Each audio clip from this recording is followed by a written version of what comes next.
Physics के इस online lecture में आप सभी लोगों का स्वागत है। तो ये जो लेक्चर सीरीज हम कंटिन्यू कर रहे हैं, lecture previous year solution, UK PSC द्वारा जो लेक्चर फिजिक्स का पेपर कराया गया था 2020 और 2018 में, उनका सॉल्यूशन मैं प्रोवाइड करा रहा हूँ। तो जो लोग अभी जो यूके ट्रिपल एससी द्वारा जो नोटिफिकेशन निकाला गया है एलटी मैथ्स के लिए, तो उसमें जो 20 नंबर का फिजिक्स का क्वेश्चन हो रहा आता है, तो उसके लिए भी जो है जल्दी आप लोगों के बीच क्लासेस होगी, लाइव क्लासेस होगी। तो आप लोग जो है कांटेक्ट या डिटेल के लिए बैच के रिगार्डिंग या कोई other doubt regarding your preparation, तो आप इसमें पूछ सकते हैं। इन दोनों नंबर में व्हाट्सएप या कॉल कर सकते हैं। सबसे पहले आपको कहाँ पर हमारी क्लासेस मिलेगी, तो आप या वीडियो लेक्चर मिलेंगे, तो आप सबसे पहले एबीसी एकेडमी ऐप डाउनलोड कीजिए गूगल प्ले स्टोर से, और वहाँ पर आपके पास बैच दिख जाएगा, ज्वाइन कर लीजिए। जो फ्री स्लाइड है आप वहाँ पर देख सकते हैं।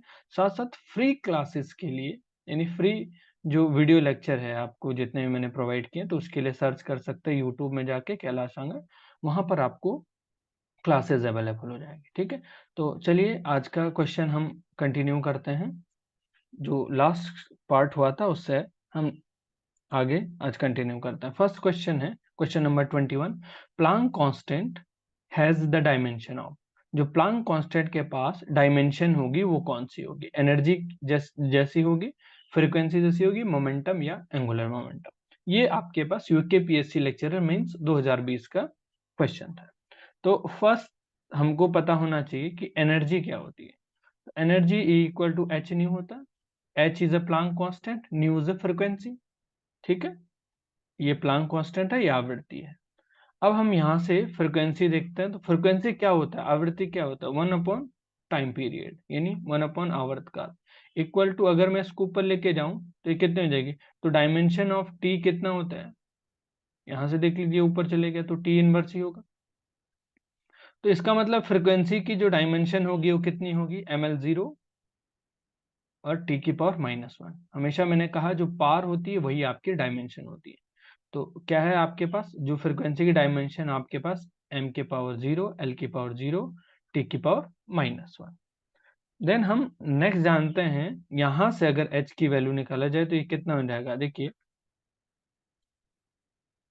यहां से अगर मैं, देखिए E equal to H nu है, तो अगर यहां से h की value E upon nu, nu is frequency. अब E जानते हैं आप, ये E क्या है, इसकी डायमेंशन क्या होती है, ml² टी की पावर -2। जिन लोगों को ये मालूम नहीं है कैसे आया, तो मैं थोड़ा सा आप लोगों को इसके बारे में बता देता हूँ। जैसे वर्क डन की जो आपके पास, आप जानते हैं जो वर्क डन होता है वो पोटेंशियल एनर्जी के इक्वल हो जाता है। ठीक है, होता है, हिंदी वाले बोलते भी है कि जो किया गया कार्य है वो क्या स्थिति जुड़ जाके बराबर होता है। ठीक है, पोटेंशियल। अब जो फोर्स होता है, जो वर्क डन होता है, वो फोर्स इंटू डिस्प्लेसमेंट होता है, फोर्स इंटू डिस्प्लेसमेंट।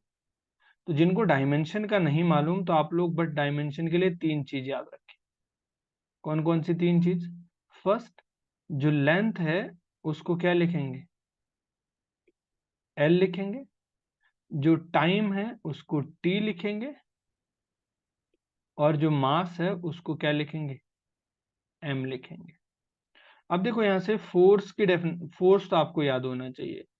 ठीक है, क्या क्या होता है, ml टी की पावर -2, ये होती है फोर्स। अब डिस्प्लेसमेंट किस में है, लेंथ में होता है, तो डिस्प्लेसमेंट की डायमेंशन क्या होती है, एल। तो ये कितना हो जाएगा, जो वर्क डन की एम डायमेंशन है ml² टी की पावर -2। यही क्या, एनर्जी, जितनी भी टाइप की एनर्जी है सबकी डायमेंशन यही होती है। ठीक है, जितने भी टाइप की एनर्जी है सबकी डायमेंशन यही होती है। ठीक है, तो यहां से आपके पास क्या है, जो आपके पास क्या है, एनर्जी की डायमेंशन आती है वो ये आ जाती है, टी की ml² टी की पावर -2। और ऑलरेडी जान चुके हैं आप लोग फ्रीक्वेंसी की कितनी होती है, ये होती है फ्रीक्वेंसी की। तो अगर मैं इसको ऊपर लेके आऊं तो ये प्लस में ऊपर आ जाएगा, तो -2 ऑलरेडी है, ml², -2 ऑलरेडी था, तो ये ऊपर प्लस हो गया तो ये -1 बच गया। तो एच की डायमेंशन क्या आ गई, ये आ गई।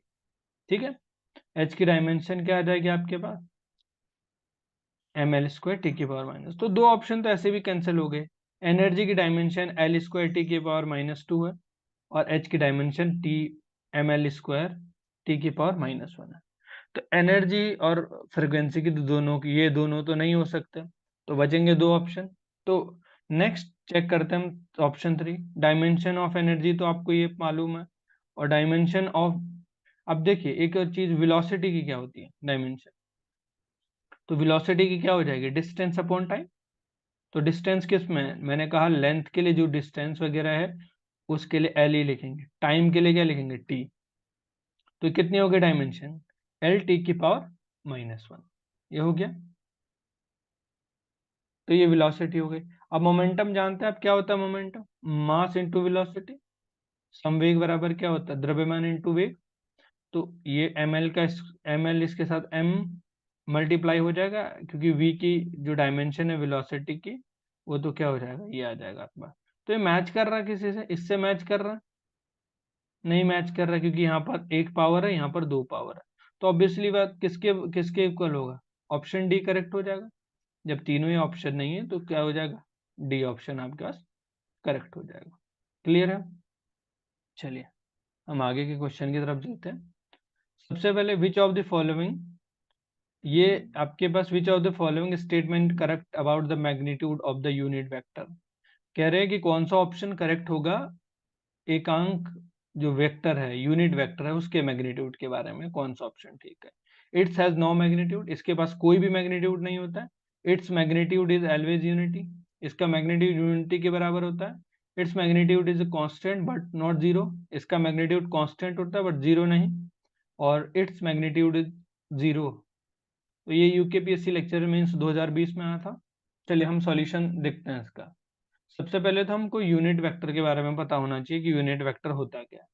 तो a unit vector is a vector that has magnitude equal to 1 और यूनिटी। ऐसा यूनिट वेक्टर क्या होता है जिसका मैग्नीट्यूड क्या हो, 1 के बराबर या यूनिटी कहे हम, ये बात एक बराबर है। तो जिनका जो मैग्नीट्यूड है, परिमाण है, वो किसके इक्वल हो जाता है, एक के बराबर हो जाता है। उसको एकांक वेक्टर बोलते हैं, एकांक सदिश बोलते हैं। ठीक है, तो यूनिट वेक्टर क्या करता है, generally use to denoted the direction of vector. ठीक है, किसी भी वेक्टर की डायरेक्शन को बताता है दरअसल। उसको क्या बताएंगे, किसी भी वेक्टर की डायरेक्शन को कौन बताता है, यूनिट वेक्टर बताता है। ठीक है, और अगर हम इसको देखें कि यूनिट वेक्टर ऐसे लिखा होता है, कैप लगा रखा होता है, तो ये वेक्टर है जिसकी ये डायरेक्शन दिखा रहा है, ये उसका मैग्नीट्यूड है। ठीक है, तो अगर मान लीजिए मेरे पास, देख लीजिए कोई ये एक्स वाई जेड है, ये एक्स में, ये इधर देखिए ये वेक्टर आई दिखा रहा है, ये जे दिखा रहा है, ये के, तो ये किसी वेक्टर की डायरेक्शन को बता रहा है कि इधर है, एक्स में है कि वाई में है कि जेड में है। तो क्या दिखा रहा है, ये डायरेक्शन को दिखा रहा है। ठीक है, तो I cap equal to I magnitude of, क्या है, मॉड ऑफ आई। तो अगर इसका मैं मॉड करूँ तो क्या हो जाएगा, मॉड कैसे ओपन होता है, अंडर रूट ए स्क्वायर, यानी ए इंटू ए स्क्वायर, ए की जगह क्या आयोटा है, तो आयोटा स्क्वायर क्या 1 हो जाएगा। तो ये कितना आ जाएगा, आयोटा आ जाएगा। ठीक है, तो ये क्या बता रहा है, डायरेक्शन को बताता है। ठीक है, तो अगर मैं मैग्नीट्यूड देखूं इसका, ए देखो तो कितना है, इसका 1 ही तो है, यहाँ पर मैग्नीट्यूड ऑफ ए कितना था, 1। तो क्या हो जाएगा ऑप्शन, ये जो वाला ऑप्शन आपके पास ये है यहाँ, D option, its magnitude always unity, तो एक के बराबर होगा। ठीक है, तो यूनिट वेक्टर क्या होता है, जिनका मैग्नीट्यूड 1 होता है और दूसरा वो डायरेक्शन को इंडिकेट करते हैं किसी भी वेक्टर की। चलिए नेक्स्ट क्वेश्चन में देखते हैं कि if two non non null vector, कोई दो नॉन नल वेक्टर है, जीरो नहीं है मतलब, any two null vector has a magnitude of the sum of these vector equal to the magnitude of the difference of these vector, the angle between these vector 0, 60, 90 और 180। आपके पास ये UKPSC lecture means 2020 में। Question क्या कह रहा है कि दो null vector, non null vector है, ठीक है, उनके जो सम का मैग्नीट्यूड है वो किसके इक्वल है, किसके, उनके डिफरेंस के मैग्नीट्यूड के इक्वल है।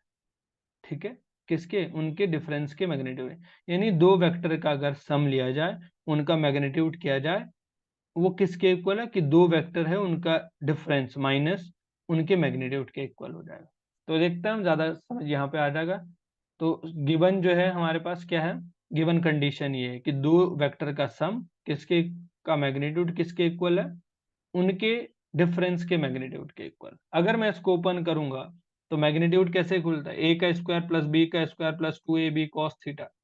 यहाँ पे क्या हो जाएगा, A square plus B square minus 2ab cos theta. ऐसे मैग्नीट्यूड ओपन होता है अंडर रूट के अंदर, दोनों साइड इक्वल है तो मुझे अंडर रूट लगाने की जरूरत नहीं है। ठीक है, चलिए अब देखते हैं यहाँ पर हम, ये सब कैंसिल हो जाएंगे तो कितना हो जाएगा, 4ab cos theta equal to 0। ठीक है, ये तो कैंसिल हो जाएंगे, ए कैंसिल हो जाएगा, बी कैंसिल क्योंकि इधर आ गए। अब ये इधर आ जाएगा तो प्लस का हो जाएगा, तो plus 4ab cos theta equal to 0। तो नेक्स्ट क्या है आपके पास, यहाँ से A B cos theta equal to 0, तो कॉस थीटा 0 के इक्वल आ जाएगा। तो अगर देखेंगे तो यहाँ से कंपेयर करेंगे तो कॉस की वैल्यू किस पे 0 होती है, तो एंगल 90 पे कॉस 90 की वैल्यू 0 होती है, तो थीटा की वैल्यू कितनी 90, तो C option is a correct option. ठीक है, चलिए नेक्स्ट क्वेश्चन है ये, the angle between I cap plus J cap और बी दे रखा है I cap minus J cap equal to, ये यूके पीएससी लेक्चरर 2018 में आया क्वेश्चन है कि बताइए क्या होगा दोनों के बीच का एंगल, ए बी दे रखे हैं। ठीक है, दो वेक्टर दे रखे हैं ए और बी, बताइए उनके बीच कौन सा एंगल होगा। चलिए सॉल्यूशन देखते हैं। सबसे पहले इस टाइप के क्वेश्चन को करने के लिए हमें डॉट प्रोडक्ट पता होना चाहिए कि डॉट प्रोडक्ट क्या होता है किसी भी दो वेक्टर का। तो किसी भी दो वेक्टर का डॉट प्रोडक्ट क्या होता है, A dot B equal to mod of A mod of B cos theta, mod of A mod of B cos theta. ठीक है, अब देखिए यहाँ पर अगर मैं ए के जगह, आपके पास क्या है, ए के जगह ये है आई प्लस जे और बी की जगह क्या है आई माइनस जे, तो एक बार इसका इसके साथ होगा, एक बार इसके साथ, क्योंकि बाकी डॉट प्रोडक्ट तो क्या हो जाएंगे, जीरो हो जाएंगे ना। सिंपल सी बात है, मैं आपको यहाँ पर डॉट प्रोडक्ट के बारे में थोड़ा बता देता हूँ। देखो डॉट प्रोडक्ट क्या है, सिर्फ आई डॉट आई वन होता है और जे डॉट जे वन होता है। बाकी अगर मैं बात करूं आई डॉट जे, ए भी जीरो होगा, आई जे डॉट आई भी जीरो होगा। ठीक है, तो same same product, same same dot product क्या करेंगे हम, तो यहाँ पर देखो अगर मैं मल्टीप्लाई करूँ, यहाँ पे अगर मैं मल्टीप्लाई करूँ इन दोनों का, आई आई जे जे, क्योंकि बाकी तो जीरो हो जाएगा तो करने की जरूरत है नहीं, तो I dot I minus J dot J, तो कितना हो जाएगा, और इनका मैग्नीट्यूड कितना होता है, 1 1 हो जाएगा। ठीक है, चलिए तो देखिए अब क्या हो जाएगा, ये भी 1 होगा, इसका डॉट प्रोडक्ट 1 के इक्वल, यहाँ से देख लीजिए इसका डॉट प्रोडक्ट भी 1 के इक्वल, तो कॉस थीटा, तो यहाँ से क्या हो जाएगा, कॉस थीटा की वैल्यू 0 के इक्वल, 1 माइनस 1 0, तो फिर से थीटा की वैल्यू कितने आ जाएगी, कॉस 0 किस पे होता है, तो 90 पे होता है, तो थीटा की वैल्यू कितनी आ गई आपके पास, 90 आ जाएगी। ठीक है, आसान क्वेश्चन था। चलिए नेक्स्ट क्वेश्चन की तरफ जाते हैं। अब देखिए यहाँ पर in given figure force of friction on a body B, इस बॉडी में फ्रिक्शन बताइए क्या होगा, फ्रिक्शन फोर्स की डायरेक्शन लेफ्ट की तरफ होगी या राइट और लेफ्ट हो सकती है, towards right, not sufficient data.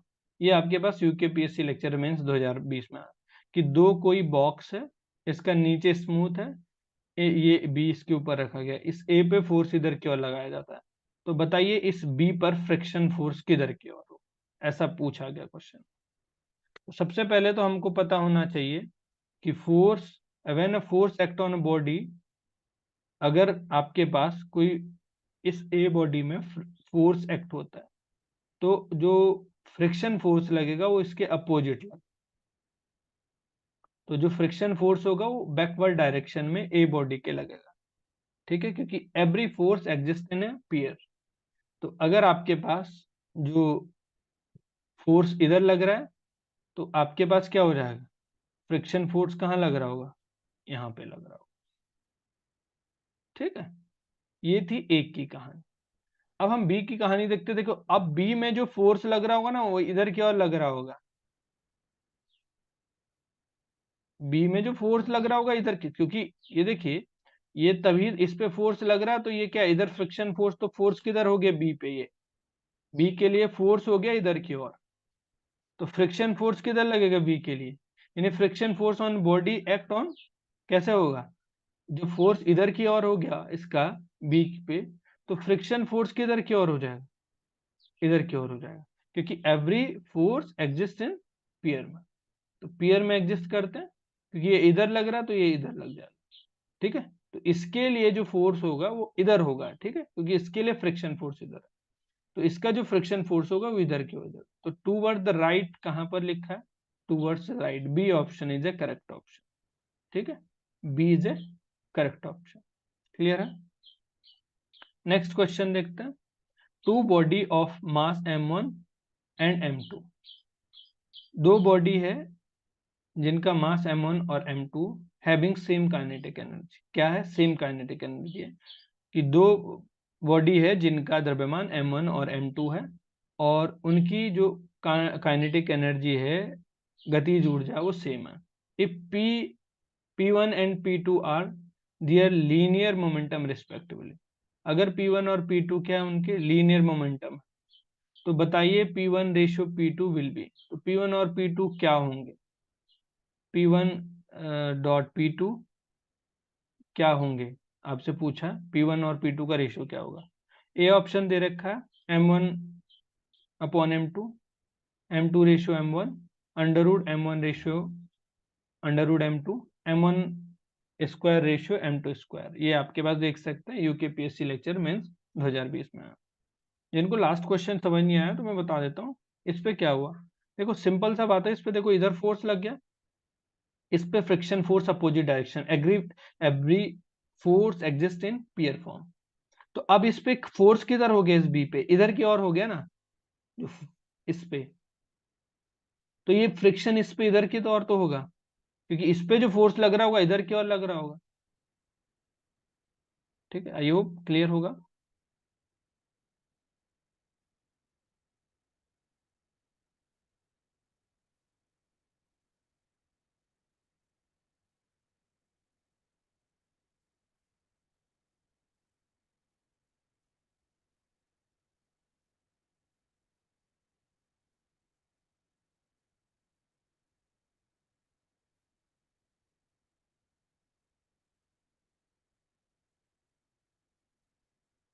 चलिए ठीक है, नेक्स्ट देखते हैं हम लोग। काइनेटिक एनर्जी कितनी हो जाएगी आपके पास, p1 स्क्वायर, कितना होता है काइनेटिक एनर्जी p1 स्क्वायर, अगर काइनेटिक एनर्जी देखिए फर्स्ट बॉडी की तो कितनी हो जाएगी p1 square upon twice p1। जिनको ये समझ नहीं आया कैसे आता है तो मैं इसको सॉल्व करा देता हूँ। काइनेटिक एनर्जी होती क्या एक्चुअल में, काइनेटिक एनर्जी तो होती है हाफ एम बी स्क्वायर। ठीक है, अब अगर मैं m का ऊपर मल्टीप्लाई करूं m का नीचे करूं, तो ऊपर हो जाएगा m1 स्क्वायर, m स्क्वायर, एक m नीचे आ जाएगा। तो अभी आपने पढ़ा p equal to M B होता है, तो यही तो इसीलिए कितना हो जाएगा kinetic energy, P square divide by twice M. ठीक है, क्लियर है? चलिए, तो यहाँ पे कितना हो जाएगा आपके पास, तो सेम काइनेटिक एनर्जी जो हो जाएगी बॉडी सेकंड वाले बॉडी के पास हो जाएगा p1 p2 square upon twice M. अब देखो गिवन क्या हो जाएगा, kinetic energy, kinetic energy one equal to क्या रखा कि उनकी काइनेटिक एनर्जी सेम है, तो दोनों की काइनेटिक एनर्जी इक्वल आ गई। अब यहाँ वैल्यू रख दीजिए, सेम रख दी, यहाँ से ये रख दिया, और इस काइनेटिक एनर्जी सेकंड वाले की, तो यहाँ से जब इसको सिंप्लीफाई करोगे तो आपके पास क्या आ जाएगा, p1 divide by p2 equal to under root m1 divide by m2। ठीक है, तो m1 डॉट m2, यहाँ से p1 रेशो p2 का कितना आ जाएगा, रूट m1 इंटू m2। ठीक है, रूट m1 इंटू m2। ठीक है, तो m1 रेशियो तो कौन सा ऑप्शन हो जाएगा? Option C is a correct. ठीक है, क्लियर है? चलिए हम आगे चलते हैं। Central force is an example of, जो सेंट्रल फोर्स है वो एग्जाम्पल है किसका? कंजर्वेटिव फोर्स का, नॉन कंजर्वेटिव फोर्स का, फ्रिक्शनल फोर्स का, या फिक्स्ड? ठीक है, फिस्कस फोर्स का। ठीक है, तो ये बताइए कौन सा होगा? सेंट्रल जो केंद्रीय बल होता है वो किसका एग्जाम्पल है? कंजर्वेशन फोर्स का, संरक्षी बल का, या असंरक्षी का, या आपके पास घर्षण बल का है? तो आपको ये मालूम होना चाहिए कि ये क्या है आपके पास? कांटेक्ट फोर्स है, non conservative non contact force. ठीक है, चलिए बात करते हैं सेंट्रल फोर्स की। होता क्या सेंट्रल फोर्स? तो force is always directed towards और away from a point and it is a function of R only. Central force ऐसा फोर्स होता है जो कि किसी बिंदु के अवे या इनसाइड लग रहा होगा और जो केवल आर का फंक्शन होगा ओनली। ठीक है, अब हम बात करते हैं, देखो ये पॉइंट है, यहां से जो फोर्स बाहर की ओर लग रहा होगा इसको बोलते हैं अवे फ्रॉम दैट पॉइंट, और इसको क्या बोलते हैं? Towards that point. ठीक है, टूवर्ड्स दैट पॉइंट। ठीक है, टूवर्ड्स पॉइंट की तरफ, तो इसकी तरफ है, और यहां से क्या आपके पास ये देखो, तो इस फोर्स को क्या बोलते हैं? सेंट्रल फोर्स बोलते हैं। तो सेंट्रल फोर्स जो होता है वो फंक्शन होता है आर का ओनली। ठीक है, function of R only. Third, हम इसके बारे में जानते हैं कि जो है इसकी प्रॉपर्टीज क्या होती है। तो प्रॉपर्टीज होती है कि सेंट्रल फोर्स कंजर्वेटिव नेचर का होता है। कैसा होता है? कंजर्वेटिव। तो इसका ऑप्शन ए करेक्ट है, क्योंकि इसका कर्ल कितना होता है? 0 के इक्वल हो जाता है। किसके इक्वल हो जाता है?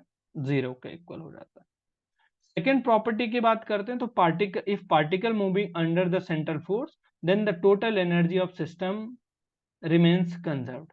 तो अगर कोई पार्टिकल सेंट्रल फोर्स के अंडर मूव कर रहा है तो उसकी जो सिस्टम की टोटल एनर्जी होगी, कुल ऊर्जा होगी, वो कंजर्व्ड होगी, संरक्षित होगी।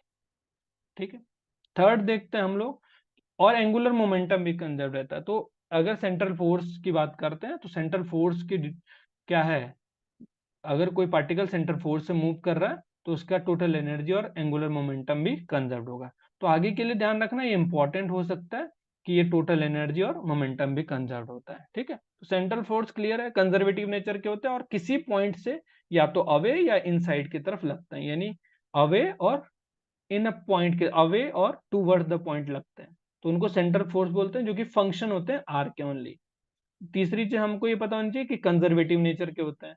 और टू नेक्स्ट, अगर कोई पार्टिकल या कोई सिस्टम सेंट्रल फोर्स से मूव कर रहा है तो उस सिस्टम की एनर्जी और एंगुलर मोमेंटम दोनों कंजर्व्ड होते हैं। ठीक है, तो well non example of central force क्या क्या हो सकते हैं? ग्रेविटेशनल फोर्स एक सेंट्रल फोर्स है, कूलॉम फोर्स, स्प्रिंग फोर्स, ये भी क्या एक प्रकार के सेंट्रल फोर्स है। विच of the following is has a highest value of dielectric constant? तो बताइए किसके पास हाईएस्ट डाइलेक्ट्रिक कांस्टेंट होता है? सिरामिक के पास होता है, ऑयल के पास होता है, ग्लास के पास होता है, या वैक्यूम के पास होता है? तो डाइलेक्ट्रिक कांस्टेंट जानते हैं, प्रावैधुतांक नियतांक जो होता है।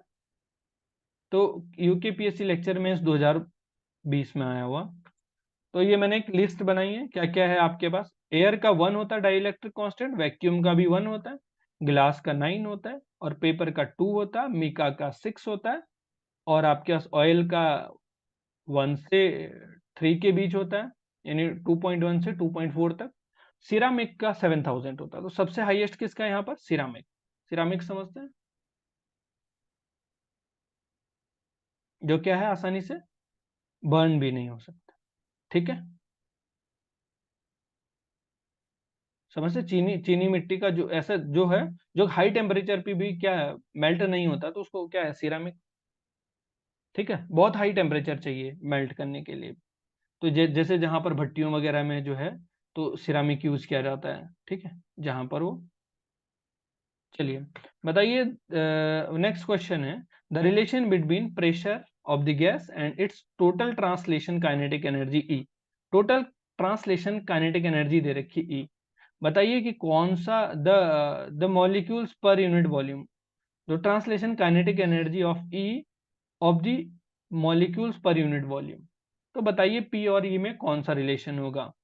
ठीक है, तो P equal to 2/3 E, P equal to 3/2 E और P equal to 3/4 E, P equal to 4/3E।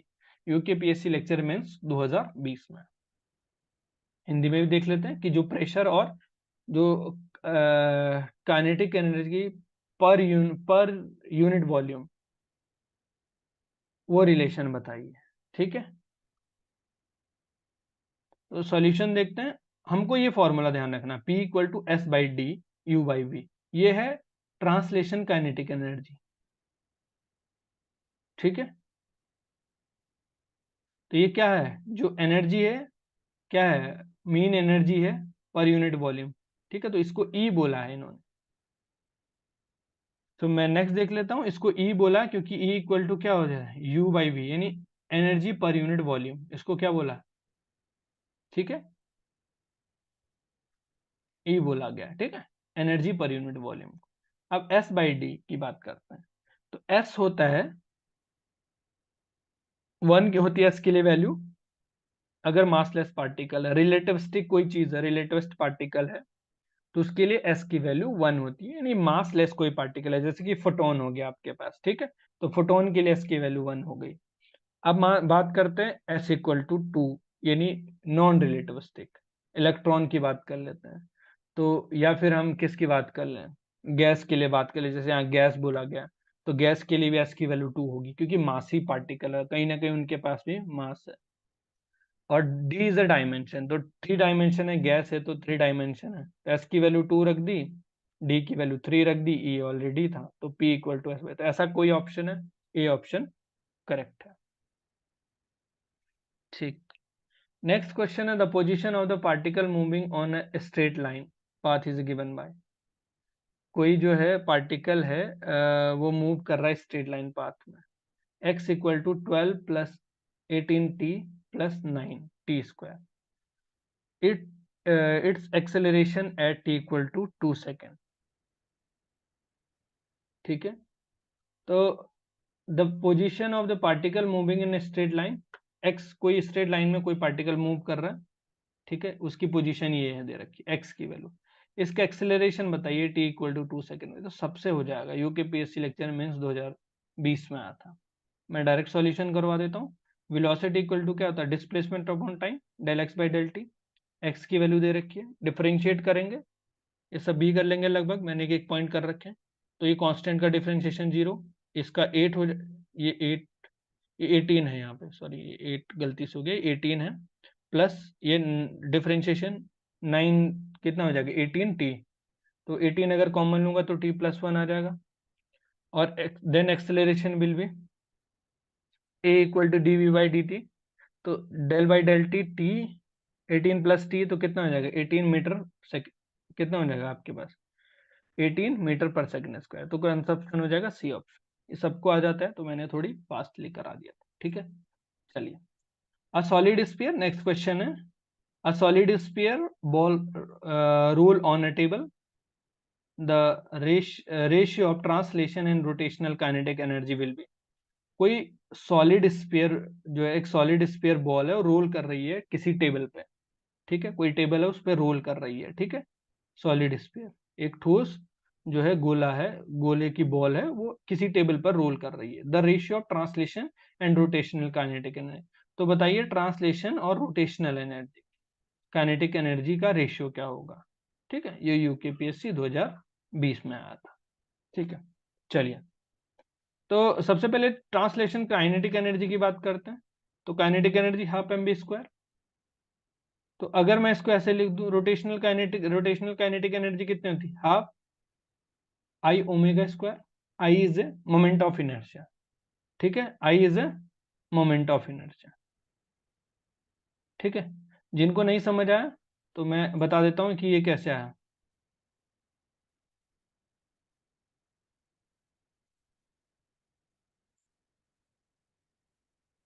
मैं बता देता हूँ ये कैसे आया। ठीक है, जिनको डाउट हो रहा है, ठीक, सिंपल सी बात है, काइनेटिक एनर्जी तो हम एक ही फॉर्मूला जानते हैं काइनेटिक एनर्जी, क्या, हम जानते हैं हाफ एम वी स्क्वायर, कितना जानते हैं।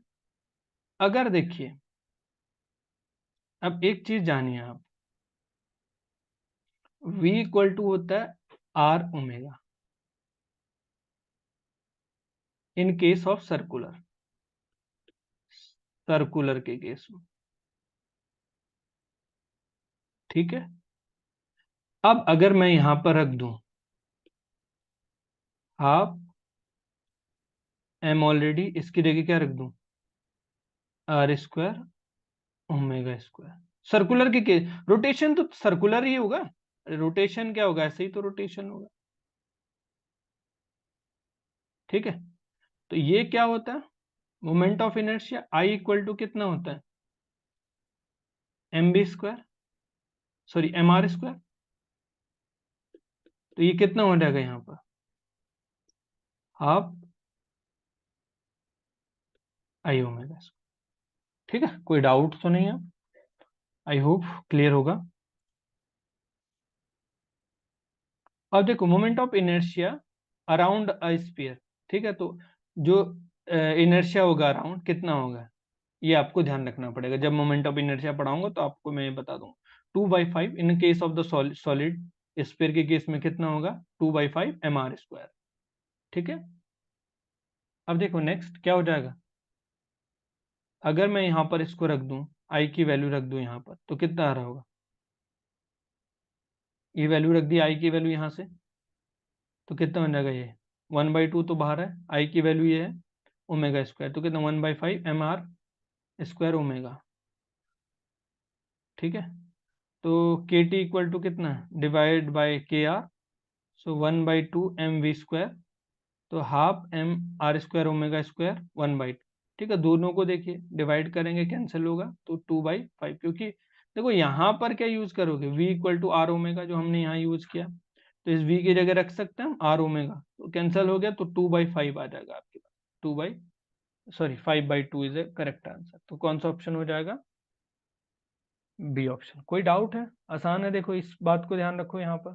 तो इससे हमने प्रूफ कर लिया, तो ये हो सकता है यहाँ पर, तो हम इसके जगह ये लिख दें, लिख सकते हैं, बिल्कुल लिख सकते हैं, ठीक है। बस आपको ये याद रखना, जब रोटेशन काइनेटिक एनर्जी होगी तो यहाँ पर आपको मोमेंट ऑफ इनर्शिया आई की वैल्यू पुट करनी होगी, ठीक है। चलिए, ठीक है, नेक्स्ट देखते हैं हम लोग। An object with a constant speed, अगर कोई ऑब्जेक्ट है वो कांस्टेंट स्पीड मूव कर रहा है, तो बताइए, अब आपको जनरली आपके दिमाग में क्या आ रहा होगा कि अगर कोई कांस्टेंट स्पीड से मूव करता है तो उसका एक्सेलरेशन क्या होगा, उसके पास होगा ही नहीं, जीरो होगा, ऐसा ही कहना है सबका। पर इन केस ऑफ सर्कुलर, अगर कोई सर्कुलर में मूव कर रहा है यूनिफॉर्म स्पीड से, कांस्टेंट स्पीड से, तो उसके पास एक्सेलरेशन होता है, ठीक है। कोई हिंदी में बता देता हूँ कि कोई एक ऑब्जेक्ट है, कोई एक वस्तु है जिसके पास एक कांस्टेंट नियत चाल है, तो बताइए एलवेज एक्सेलरेटेड, वो हमेशा ही एक्सेलरेटेड होगी, might be accelerated, might be accelerated, हो सकता है एक्सेलरेशन आ जाए, not accelerated, has a constant velocity, तो ये ऑप्शन तो हो नहीं सकता। अब ये देखिए नॉट एक्सेलरेशन, इस पे डाउट हो रहा, क्योंकि आपको पता है कि अगर v कांस्टेंट हो जाए, आपका आप ये समझते हैं कि अगर v कांस्टेंट हो जाए तो क्या हो जाएगा, एक्सेलरेशन भी क्या हो जाएगा, जीरो हो जाएगा, ऐसा कहना है। लेकिन देखिए पढ़ते हैं हम आगे, माइट, करेक्ट ऑप्शन कौन सा, बी, माइट बी एक्सेलरेटेड, कैसे, हाउ, हो सकता है एक्सेलरेशन हो, कैसे। तो हम कह रहे हैं कि न्यूटन ने कोई, Newton's how has no comments about the object speed with acceleration, but if consider object in a rotational motion, अगर कोई rotational motion कर रहा है भी constant speed, उसके पास क्या है, constant speed हो, may have a constant speed, it has a centripetal acceleration, तो उसके पास क्या होता है, centripetal acceleration होता है, ठीक है। तो उसके पास हो सकता है, ठीक है। तो if body moving at a constant speed but its direction is having timely change, then he got changing the velocity, so velocity not constant, ठीक है। तो velocity क्या हो जाएगी, not constant, तो क्योंकि उसकी डायरेक्शन चेंज होती जा रही है, ठीक है, पर वो उसकी स्पीड सेम है, तो ऐसा नहीं है कि उसकी जो आप बोलोगे कांस्टेंट स्पीड होगी तो उसकी वेलोसिटी, क्योंकि वेलोसिटी क्या हो जाएगी, देखो डिस्प्लेसमेंट, देखो कोई अगर सर्कुलर में घूम रहा होगा, तो क्वेश्चन मैं एक्सप्लेन कर देता हूँ दोबारा से। कोई ऐसे देखिए, देखो कोई पार्टिकल है, मान लीजिए इसके पास कांस्टेंट स्पीड है v, इधर गया, फिर ये इधर के बजाय इधर गया, सर्कुलर ऑर्बिट में जैसा होता ही है इधर का, मैं करवाता भी हूँ इस चीज को। मान लीजिए ये भी 5 है, ये भी 5 है, ये भी 5 है, और ये भी 5 है। तो एक सेंट्रल की ओर एक एक्सेलरेशन लगता है जिसको बोलते हैं सेंट्रिपिटल एक्सेलरेशन, एसी बोल देते हैं। ठीक है, तो देखो इसकी डायरेक्शन चेंज हो रही, तो वेलोसिटी तो कांस्टेंट नहीं है, डायरेक्शन टाइमली चेंज हो रही है, तो ऐसा तो नहीं कह सकते। ठीक है, स्पीड कांस्टेंट। तो इसके केस में क्या हो जाएगा, एक एक्सेलरेशन होगा जिसको बोलेंगे सेंट्रिपिटल एक्सेलरेशन। ठीक है, क्लियर है। चलिए हम लोग आगे चलते हैं। नेक्स्ट है magnitude of linear acceleration of the particle moving in a circle of radius 10 centimetre with uniform speed complete a circle in 4 second. कह रहे हैं कि मैग्नीट्यूड बताइए linear acceleration of particle moving in a circle, एक 10 centimetre वाले radius वाले circle में move कर रहा है विद यूनिफॉर्म स्पीड से, तो उस सर्कल को 4 सेकंड में कंप्लीट करता है, तो बताइए मैग्नीट्यूड बताइए एक्सेलरेशन का। ठीक है, चलिए सॉल्यूशन देखते हैं। The distance covered in a completing the circle 2 pi R, तो कितना कितना सेंटीमीटर का है, कितनी डिस्टेंस ट्रेवल करेगा वो, सरकमफेरेंस 2 पाई आर, तो 2 पाई तो ऑलरेडी है, आर की वैल्यू कितनी है 10 सेंटीमीटर, तो कितना हो जाएगा आपके पास, ये हो जाएगा 20 पाई सेंटीमीटर। लीनियर स्पीड क्या होती है, डिस्टेंस अपॉन टाइम। अरे डिस्टेंस अपॉन टाइम, तो डिस्टेंस कितनी है 2 पाई आर, टी कितना है 4 सेकेंड, तो v की वैल्यू भी आ गई यहाँ पर 5 पाई सेंटीमीटर, क्योंकि ये 20 है, 4 second is the time period. The acceleration is v² by R, तो v² जगह कितना आ जाएगा, इसको स्क्वायर करोगे, इसका स्क्वायर करोगे तो 5 का स्क्वायर 25 पाई स्क्वायर, और आर कितना है रेडियस 10 सेंटीमीटर, तो ए की वैल्यू कितने आ जाएगा आपके पास, ए की वैल्यू कितने 2.5 पाई सेंटीमीटर स्क्वायर। ठीक है, तो कौन सा ऑप्शन हो जाएगा, option B is a correct option. ठीक है, तो मैग्नीट्यूड कितना हो जाएगा आपके पास। ठीक है, क्लियर है।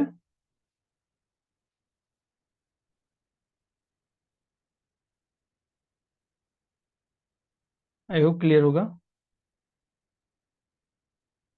चलिए नेक्स्ट क्वेश्चन है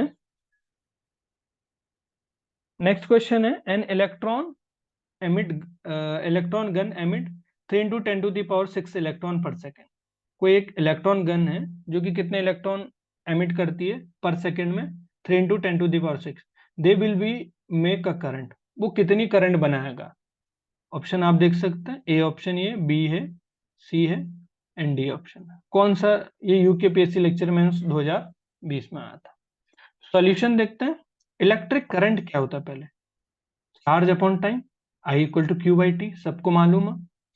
तो आपके पास क्या नंबर ऑफ इलेक्ट्रॉन दे रखे, कितने पर सेकंड, कितना इमिट करता है 3 × 10⁻16। तो एक फॉर्मूला जानते हैं हम, टोटल चार्ज इक्वल टू कितना होता है passing per unit second, Q = NE होती है, rule of quantization, Q = NE। यहां से अगर मैं Q की वैल्यू, ये N की वैल्यू कितनी रख दू 3, और ये E तो जानते हैं मैग्नीट्यूड ऑफ क्या है, magnitude of the charge, electron के पास कितना चार्ज है 1.6 10⁻⁹ दोनों को सॉल्व करेंगे तो Q इक्वल टू कितना है 4.8 10⁻³ कूलॉम। अब I इक्वल टू क्या आ जाता है Q/T, तो T तो कितना दे रखा पर सेकंड पूछा, सेकंड, 1 सेकंड, तो 4 × 10⁻³ कूलॉम, तो कौन सा ऑप्शन हो जाएगा, सी ऑप्शन। तो आसान से क्वेश्चन थे, तो क्वांटाइजेशन रूल पे आपके पास हर बार क्वेश्चन पूछा जाता है, ये ध्यान रखना। तो करंट कितनी हो जाएगी आपके पास 4.8 10⁻³ एम्पियर। ठीक है, तो कुछ नहीं किया, यहाँ पे देखो n की वैल्यू गिवन है, q हम कीएच क्वांटाइजेशन रूल के द्वारा हम ये फॉर्मूला जानते हैं, n की वैल्यू रख दी, e की वैल्यू ये है, सॉल्व करेंगे आपका आंसर आ जाएगा। n कंडक्टर, नेक्स्ट क्वेश्चन है question number 33। n conductor has positive charge, इतना दे रखा है उसके पास positive, 19.2 10⁻⁻19 coulomb. How many electron are short in the conductor, तो कितने इलेक्ट्रॉन कंडक्टर में शॉर्ट होंगे, 16 12 20 18। ए ऑप्शन है 16, B is 12 and C option is 20 and D option is 18। तो ये यूकेपीएससी लेक्चर मेंस 2020 का। तो सॉल्यूशन देखते हैं। तो total charge Q equal to N E, अभी अभी पढ़ा रूल ऑफ क्वांटाइजेशन कि चार्ज को क्या है क्वांटीकृत नहीं, मतलब फ्रिक्शन फॉर्म में नहीं लिखा जा सकता। तो देखो Q की वैल्यू कितनी दे रखी है, ये दे रखी है। अब E की वैल्यू तो जानते हैं आप, यहाँ से डिवाइड बाई करोगे ना तो N equal to Q by E, Q की वैल्यू ये है, E की वैल्यू ये 1.6 10⁻⁻19। सॉल्व करेंगे इसको तो N की वैल्यू कितनी आ जाएगी, 12 आ जाएगी। तो कौन सा ऑप्शन हो जाएगा, बी ऑप्शन। कितने आसान क्वेश्चन थे। चलिए नेक्स्ट क्वेश्चन देखते हैं। ये भी आपके पास यूकेपीएससी लेक्चर में 2020 में आया हुआ। The SI standard time the SI standard of time is based on daily rotation of earth, the yearly revolution of earth about sun, a precision pendulum clock and none of these.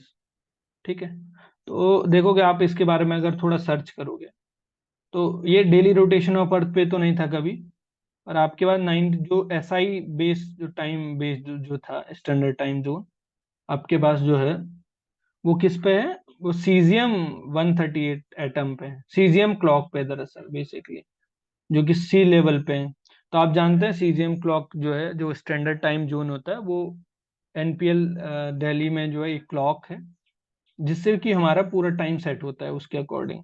तो उसकी बात कर रहे हैं कि किस पे है, तो अभी की वर्तमान में, पहले जो है पेंडुलम पे होता था, जो पेंडुलम का प्रिसिशन होता था, बहुत पुरानी बात है, लेकिन वर्तमान अब जो है सीजियम जो आपके पास एटम है 130 उसके सीजियम क्लॉक पे है, ठीक है, बेस्ड है। तो इनमें से कोई ऑप्शन नहीं था, नन ऑफ दीज। ठीक है, तो देख सकते हैं 70s के पीरियड्स में हम क्या करते थे, hyper fine level of the ground state of the caesium, ठीक है, एट ए 0 केल्विन मीन। तो इस पर डिपेंड है वो, सीजियम क्लॉक पे डिपेंड है, ठीक है, जो स्टैंडर्ड टाइम जोन है जो इंडिया का।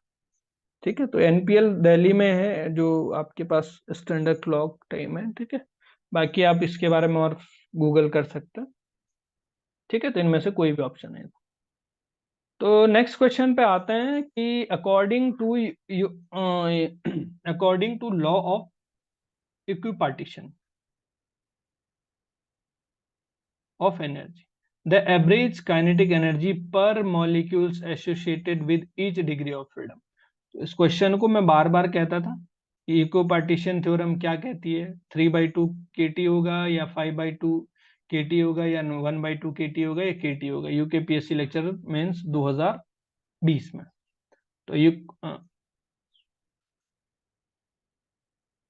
इको पार्टीशन थ्योरम क्या कहती है आपके पास, the average kinetic energy per molecules associated with each degree of freedom equal to half kBT. K is a Boltzmann constant, T is a temperature। ठीक है, तो हाफ kBT होता है ईच डिग्री के साथ। तो कौन सा ऑप्शन हो जाएगा, सी ऑप्शन। पूछा ईच डिग्री के साथ कितना एसोसिएट होगा, तो मैं बार बार बोलता था कि जो एवरेज काइनेटिक एनर्जी है वो कितनी है, ईच डिग्री के साथ हाफ kBT है।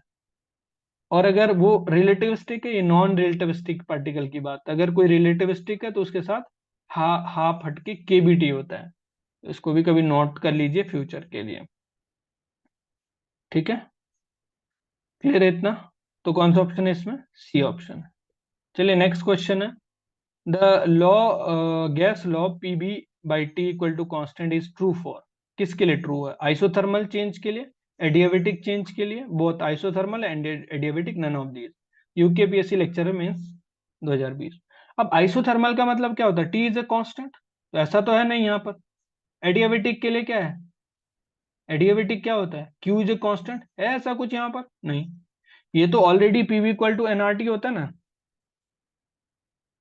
देखो ये तो ऑलरेडी क्या होता है आपके पास, ये होता है आपके पास कि पीवी इक्वल टू कितना होता है, एन आर टी। ये गैस कांस्टेंट है।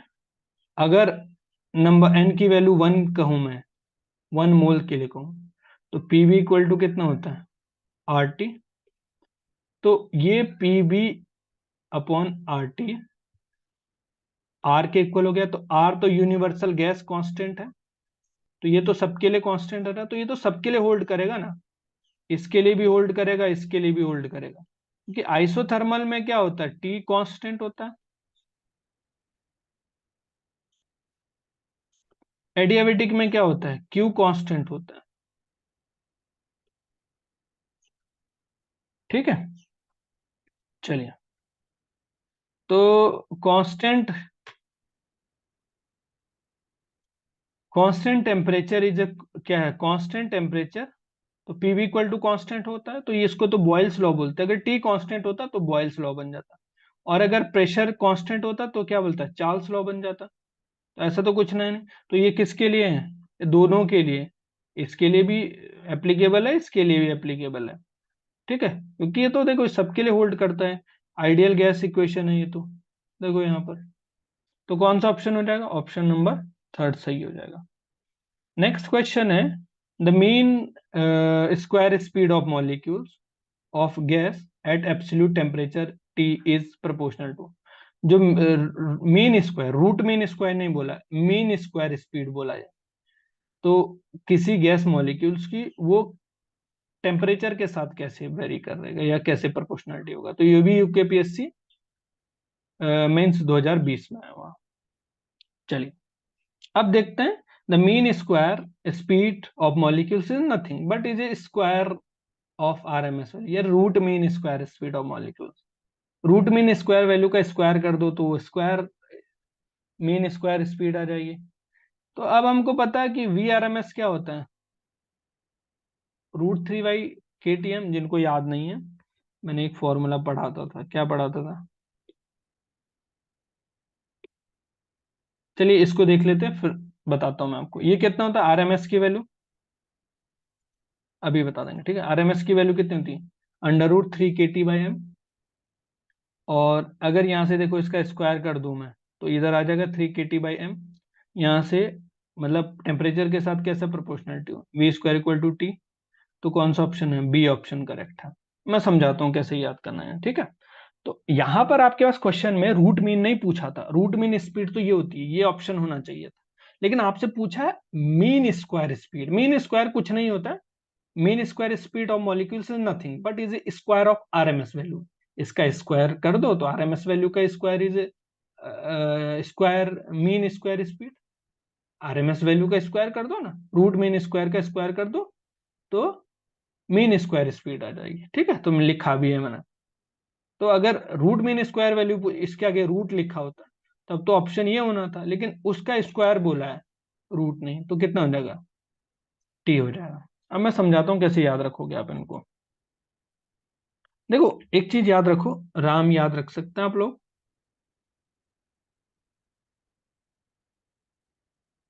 याद रख सकते हैं। अरे राम मतलब, जिनको अगर ऐसा ही प्रॉब्लम है तो आप राम याद रखिए, किसी का नाम है राम, भगवान राम तो है ही है। ठीक है, तो भगवान राम है, सबको याद है, बिल्कुल याद होंगे।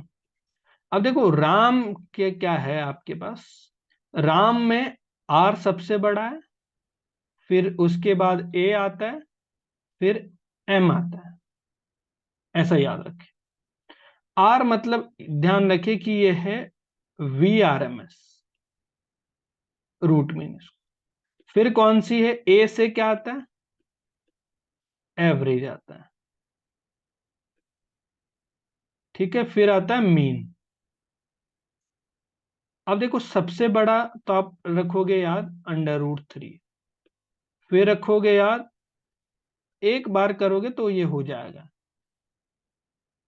एक बार राम बोलोगे तो हो जाएगा। ठीक है,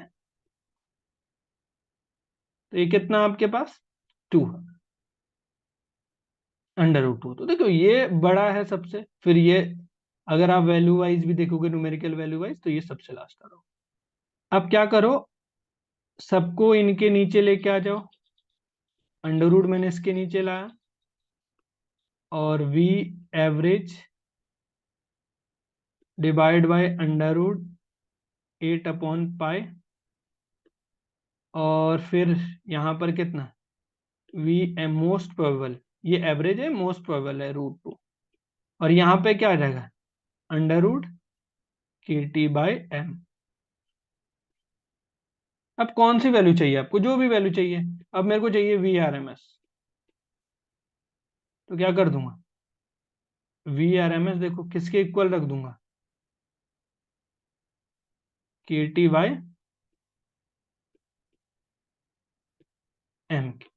यहां से जो VRMS आएगा वो कितना आएगा, देखो क्रॉस मल्टीप्लिकेशन करो, m यही रखना बल्कि, तो कितना 3KT/m, यही तो आ गया। तो यही तो, ऐसे एवरेज के लिए भी निकाल सकता है। मैं पेन चेंज कर देता हूँ एवरेज के लिए। तो ये कौन सा ऑप्शन आ जाएगा आपके पास, देखो यहाँ से ये वाला, ये चीज आ गई ना सेम। अगर आपसे पूछा होता, मान लीजिए मैं आपसे पूछता मोस्ट प्रोबेबल, तो VMP किसके, इसके नीचे क्या है, √2। एक बार लिखोगे तो याद रहेगा, KT/m। अब अगर यहां से करोगे मोस्ट प्रोबेबल की वैल्यू, तो कितने होने, 2KT/m, और ये वैल्यू होती है 3D के लिए, जितनी वैल्यू लिख रहा हूँ 3D के लिए लिख, 2D के लिए बदल जाती है। ठीक है, तो आपसे कुछ भी पूछा जा सकता है।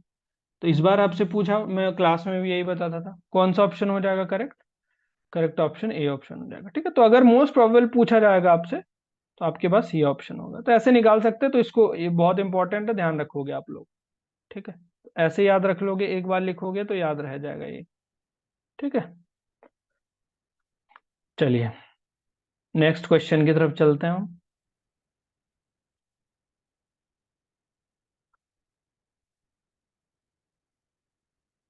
चलिए आज इतना ही रखते हैं। Thank you.